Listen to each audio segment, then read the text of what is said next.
Oka dedim, brak aboy chiqsa nima bo'ladi desam, yo sizni bo'yningizga bo'ladi deydi, ustani bo'yniga bo'lar ekan.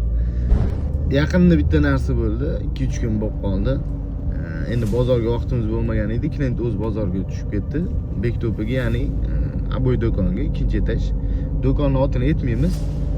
Aboy tanlagan klient, keyin men aytdim, do'konchiga faqat aytib qo'ying, mabodo aboy brak chiqargan bo'lsa, biz bitta rulni yopishtirib ko'ramiz. Agar braki bo'lsa, chaqiramiz, kelib tekshirishadimi. Xullas, agar rostlagan brak bo'lsa, bitta aboyni vazorat qilishadi pulini.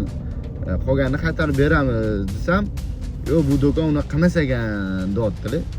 Keyin men hayron bo'ldim. Bunaqasini birinchi marta eshitishimda.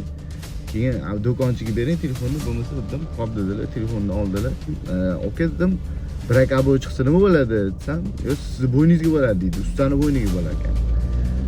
Qanaqa qilib brak chiqsa ustani bo'yniga bo'ladi desam, shunaqa deb, bizda shunaqa deydi.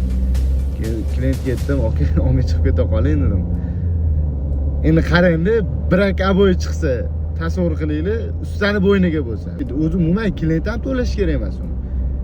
Umuman usta ham to'lash kerak emas. Nima usta, yerdan chiqqan qo'ziqorinmi? Gapni qarang o'zi. Ustalar bo'yniga oladi deydi. O'zi aboy brak ko'p chiqyapti-da. Menimcha, o'shani hisobiga shunaqa yo'lga o'tib oldi ayrimlari, balkim. Oka ko'rib turgan bo'lsangiz, o'zingiz uchun xulosa chiqazing. Agar mana sizlar ham yaqinda bozorga tushsanglar yoki klientga umuman aboyga tushirib yuborayotgan bo'lsanglar, shu narsani oldini olib qo'yinglar. Ya'ni borayotgan bo'lsangiz, shu brak aboyi hisobini olib qo'ysin do'konchilar deb aytib qo'yinglar. Agar yo'q, biz qaytarib unaqa qilmaymiz deb olmanglar. Baykod qilib olish kerak unaqalarga. Yo'q, g'alati-da, ustani bo'yniga tushsa. Unaqani baykod qilib umuman olish kerak emas. Oka hab bo'lmay ko'rib turgan bo'lsangiz. Shu kuni gaplashdi, tanidim dedingiz. Unaqa ishlash bo'lmaydi. Endi g'alati-da, biz ham tasavvur qiling.